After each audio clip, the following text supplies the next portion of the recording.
Now, I'm going to talk about Cyprus again. I'm going to talk about one of our success stories. Cyprus ranks among the first in the world as far as solar thermal energy is concerned.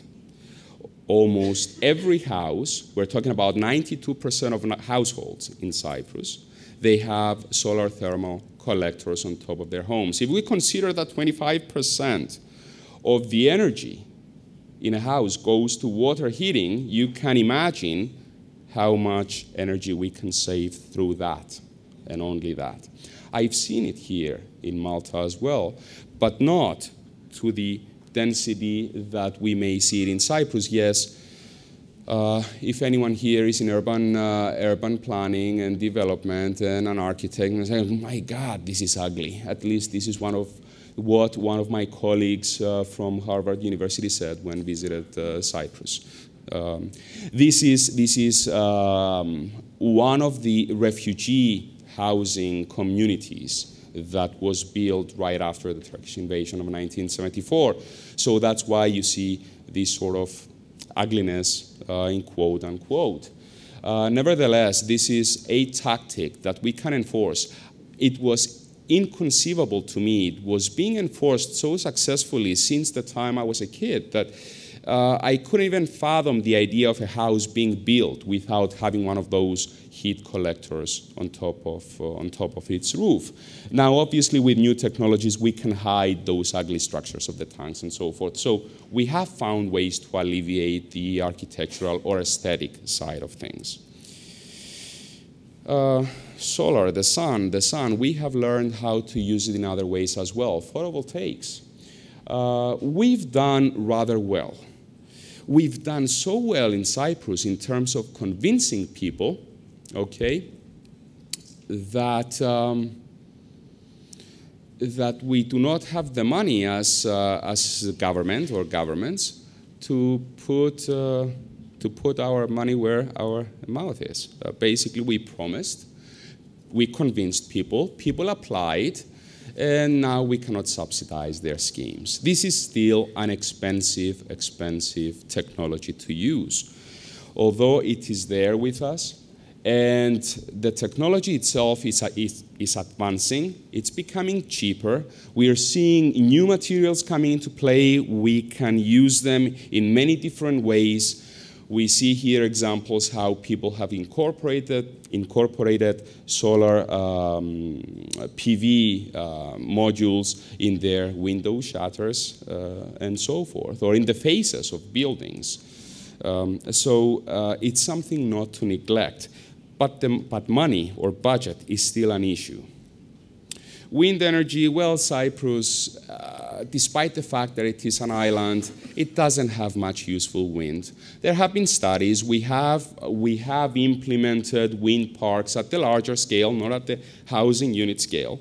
We have some areas on the island that can keep or can maintain this useful wind speed of 5 to 6 meters per second that would make economically viable a wind farm.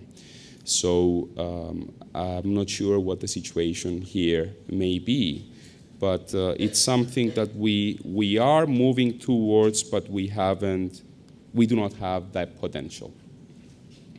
A very last thing, it's something again that our ancestors did when building their wine cellars. They knew by experience that the temperature below the surface of the earth remains rather constant throughout the year, no matter what the fluctuations on the surface may be. This is something that we can make use of, and we can mediate the temperature inside a house if we pump water and we circulate it down into the ground and we circulate it into our homes. This, for various reasons. One of the reasons is that the average temperature in Cyprus, 2 meters below the ground, from studies that have recently took place, it's about 22 to 23 degrees centigrade. Some pictures, just because I like them, all right? Just to remind us that we were not the ones who discovered these things or we invented those things. Our ancestors, because they had to be ingenious. Ancient Greeks, if you go into the islands of the Dodecanese since classical times, they took into consideration the southern facing of their buildings, of their homes, for natural lighting and for heating and cooling effects.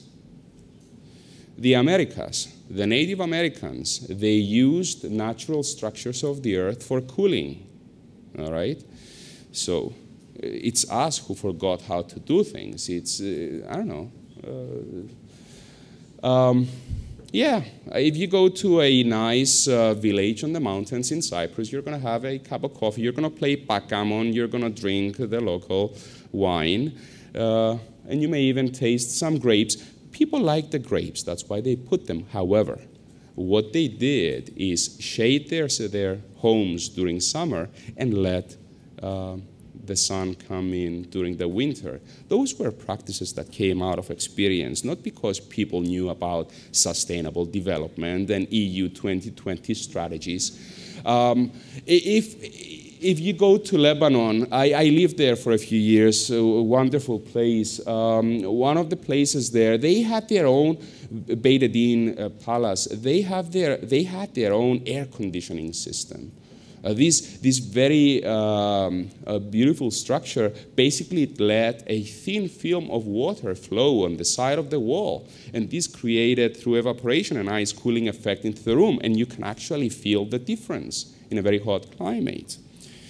Of course, if you go to any Iranian palace or in any Arab world or places where they had those influences, you can see the use of fountains and reflecting pools, for instance, again, for the cooling effect. We knew about the use of ventilation and using wind towers in parts of the Arab world. We knew about the use of water or energy that comes from water through this elaborate structure of aqueducts from the ancient Romans that often ended up in mills that made use of the energy that came from water. Or ancient Romans, again, made use of geothermal energy, as they did in many other countries, in Scandinavia, Iceland, for instance, sticking to our part of the world. Wind energy in Persia, wind energy in Cyprus, in Greece, for water pumping, for milling, and so forth. I'm coming to an end. And I'm going to I get to pose a few questions. I'm going to keep them up on board very briefly. I do not want you to answer them. I'm not going to grade anyone. You can grade me, but I'm not going to grade anyone. In the end of the day, because we've been dealing with this topic for quite some time, how important is sustainable development to you, to me, to anyone? That's the first question. And I'm going to ask the second, which is more controversial. Is it a hype, or should we take it seriously? All right? And how important is it in the midst of this global economic crisis?